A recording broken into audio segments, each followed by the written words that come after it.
They say poker is a game of skill, a game where the best rise, the weak fold, and money follows mastery. So why do so many of the game's greatest end up broke? Most people think it's variance, bad luck, a couple cold decks and it's over. But that's not the truth, not the real truth. Because the players we're about to talk about, they didn't just lose hands, they lost themselves. Here's the paradox. The very qualities that make someone great at poker are the same ones that can destroy them in life. You need ego, not confidence. Ego, the unshakable belief that you're the smartest person in the room, that no matter how bad things look, you'll outplay it. You need obsession, the kind that keeps you up at 4 a.m. studying river spots, but also the kind that leaves no room for balance, or rest, or help. And you need risk, not just comfort with risk, love for it. You have to want to sit with millions on the line and feel nothing but hunger. But here's the trap. Poker rewards these traits. Life punishes them. These aren't stories of bad bankroll management. They're stories of men who reached the top and kept climbing long after there was no mountain left. Because it wasn't about the money, it was about the feeling. And once they couldn't get that feeling from poker, they looked for it everywhere else. This isn't a hit piece, it's a cautionary tale. Because poker doesn't ruin you, it exposes you. Let's start with the saddest genius the game has ever known. Stu Ungar wasn't just a great poker player. He was something else entirely. An unexplainable force. A phenomenon that didn't seem bound by the same rules as everyone else. They called him the Kid, and even in his 30s, the name stuck. Because the way he played, it felt like a child who'd been handed the keys to a dangerous machine and figured out how to drive it faster than anyone alive. Stu came up not through poker, but gin rummy. By his early 20s, he was so dominant at gin that no one in New York would play him. He'd walk into a casino, and the games would break. Not out of fear, out of futility. He wasn't reading the cards, he was reading you. He once said, "I could see into people's souls." That sounds dramatic, but when you watch him play, you start to believe it. He wasn't calculating odds or making good decisions. He was reaching into the space between confidence and fear, and pulling out exactly what you didn't want him to see. I don't think Stewie's going to hesitate a moment to call this money.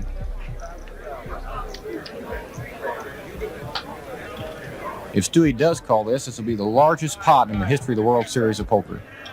And this is the 12th year of the World Series of Poker, and here it comes.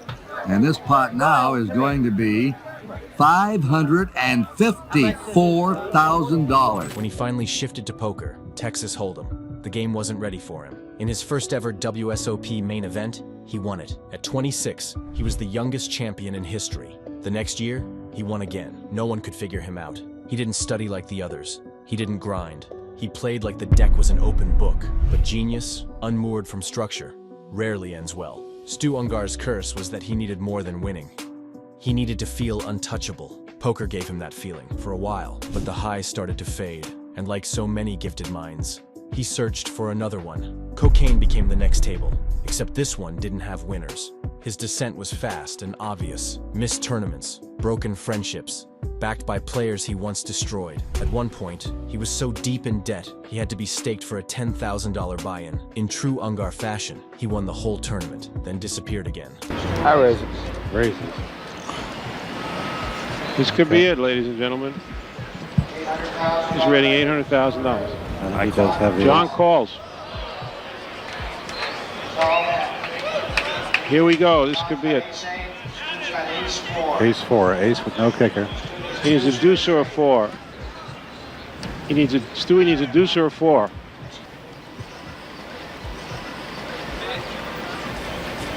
Deuce. Stewie wins it. That 1997 win was supposed to be the comeback story, one final blaze of brilliance. But the reality was darker. The money didn't last. The habits did. He had no bank account, no plan, no stability. That final title earned him over $1 million. He died the next year, broke, not figuratively, literally. They found him in a seedy Vegas motel room.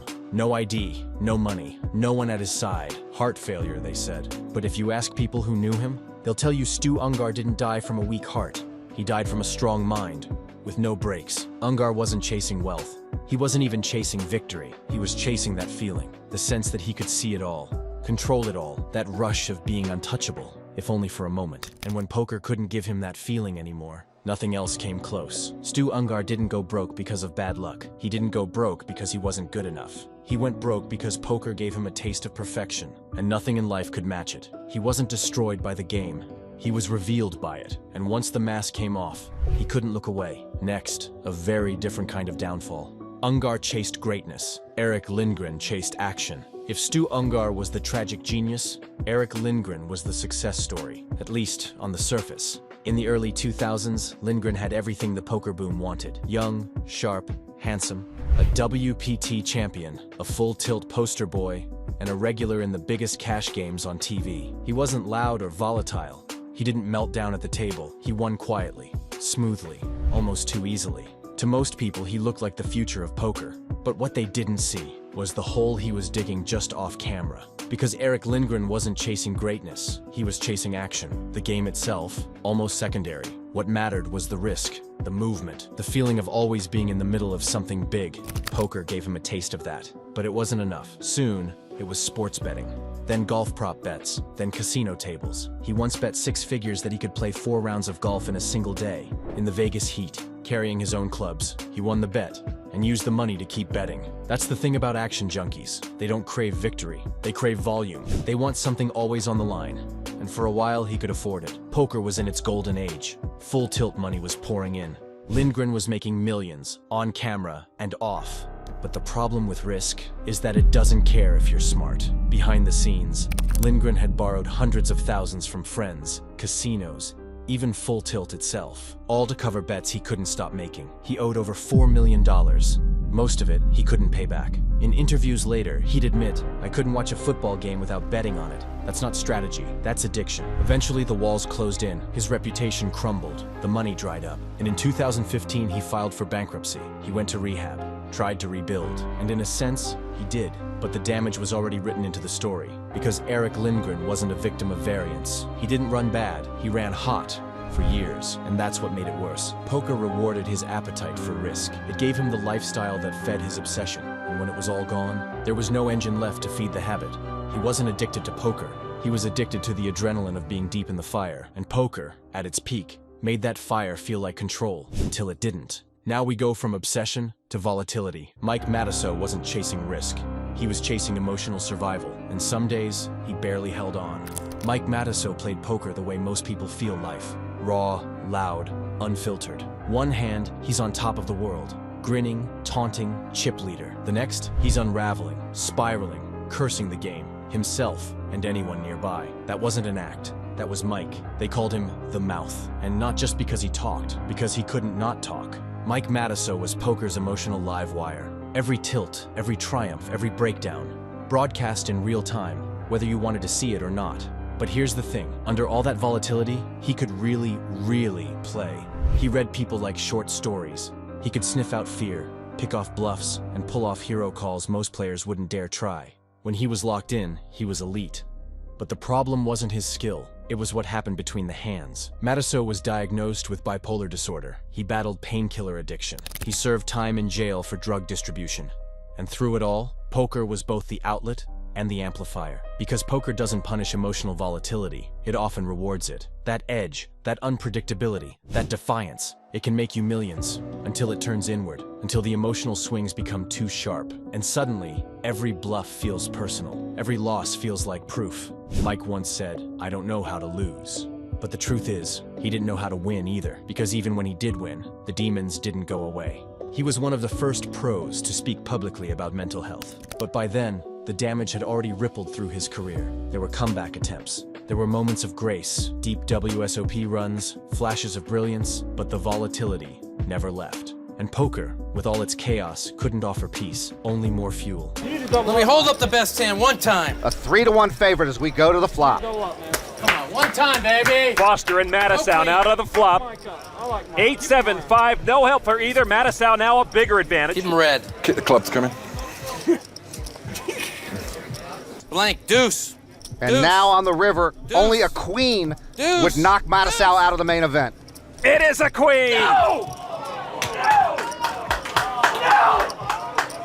Ed Foster has knocked Matusow out of this tournament. Why do I get deserveless? A catastrophic hit to Mike Matusow, who never shies away from showing his emotions. Mike Matusow wasn't ruined by the game. The game just amplified what was already there. The highs were euphoric. The lows were unbearable, and the middle, the part where life actually happens, that's where he couldn't stay. He was either flying or falling apart. Next, a story not about addiction or emotions, but about ego. How one of the most beloved champions in poker became his own undoing. The moment the cameras turned his way, we've seen addiction, we've seen obsession.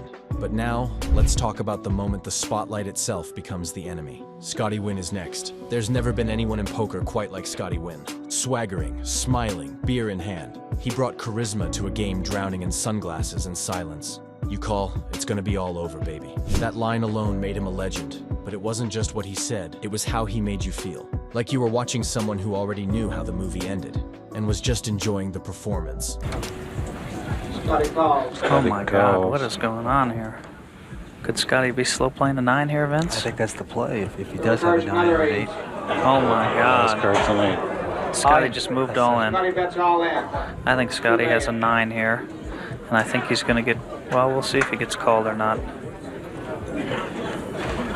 You think Kevin could have an overpay now? I don't have any idea here. This is a very interesting hand here. You call gonna be all over, baby. Scotty's got a 9. Scotty's our new world champion. Wow, what a hand here. Scotty played this hand really well. He flopped trip 9s here. In 1998, Scotty became world champion. It was everything poker wanted. A showman with the skill to back it up. And for a while, he owned it. TV deals, sponsorships, a seat at every high roller table that mattered. But here's what poker never taught him: how to come down. Because when you win on the biggest stage, when you're the face of the game, you start to believe the persona, not the player. And Scotty's persona, it was built on invincibility. He once said, "Nobody can beat me when I'm on my game." And maybe that was true, but off the table, the game never stopped. What the cameras didn't show was the pressure Scotty carried. A refugee who rose from nothing, navigating fame in a world that barely understood him. Poker gave him power, but not peace. Drinking became part of the brand, the charming, slurred confidence, the relaxed menace. But what looked like style was hiding something deeper. Control was slipping, and it all came to a head in 2008, the $50,000 Horse Championship, an elite, mixed-game tournament, one of the most prestigious in the world. Scotty won it, but no one remembers the title. They remember the meltdown. Still stacking the chips from that last win. Hold on, let me stack my chips up. My sure is over this hand. It's gonna be all over, baby? It's gonna be all over, baby. Guy right here thinking horseshoe is still sticking his. When it gets down to you and me, I don't need a horseshoe to beat you. It's gonna be easy. It's gonna be easy. Championship. The only man. The river card now. It is a 4, and Scotty Nguyen is the horse world champion. Good play, baby. I mean, people are scared at you, baby. Just like I was young, man. When I turned 3 years old, man. He was drunk, angry, disrespectful to players and dealers. He berated the table, lashed out, mocked opponents, and then, after winning, he refused to celebrate. It wasn't just a bad look, it was a complete unraveling. The same ego that carried him to greatness had swallowed the man whole. Afterward, he apologized, sort of, but by then, the damage was done. Scotty Nguyen was no longer poker's golden child. He was a cautionary tale. He still had game, still showed flashes of brilliance, but the magic was gone. Or maybe it was just seen too clearly. That's the thing about poker. It rewards confidence. It requires ego. But the moment you start playing the crowd instead of the cards, the game turns on you. Scotty wasn't destroyed by bad beats. He was destroyed by the story he built around himself. He drank it in, and it drank him right back. Now we've seen 4 legends fall, in 4 very different ways. But there's one final truth that binds them together. A truth that might say more about poker than any winning hand ever could. So what do all these players have in common? Stu Ungar, Erick Lindgren, Matusow, Scotty Nguyen. Different styles, different eras, different downfalls. But the same arc. They weren't beaten by the game. They were beaten by what the game rewarded. Ungar was genius without breaks. Lindgren was risk without limit. Matusow was emotion without filter. Scotty was ego without reflection. And poker, at the highest level, didn't correct those flaws. It celebrated them. Because to be great at poker, you have to believe you're different, immune to fear, able to see what others can't. In real life, ego gets you isolated. Obsession ruins relationships. Risk addiction doesn't end with a double up. It ends with a hole you can't climb out of. And that's the paradox of poker. It doesn't ruin you, it reveals you. For every champion you see on TV, there's a graveyard of genius behind them. Players who burned too hot, climbed too fast, fell too far. They weren't unlucky, they were wired to implode. A few learned to live with the fire, but most got consumed, and poker, for a time, paid them to do it. So when you see a poker legend fall, remember, it wasn't a bad river that ruined them. It was who they had to become to survive the game. Subscribe for more poker stories, the ones that go deeper than the cards.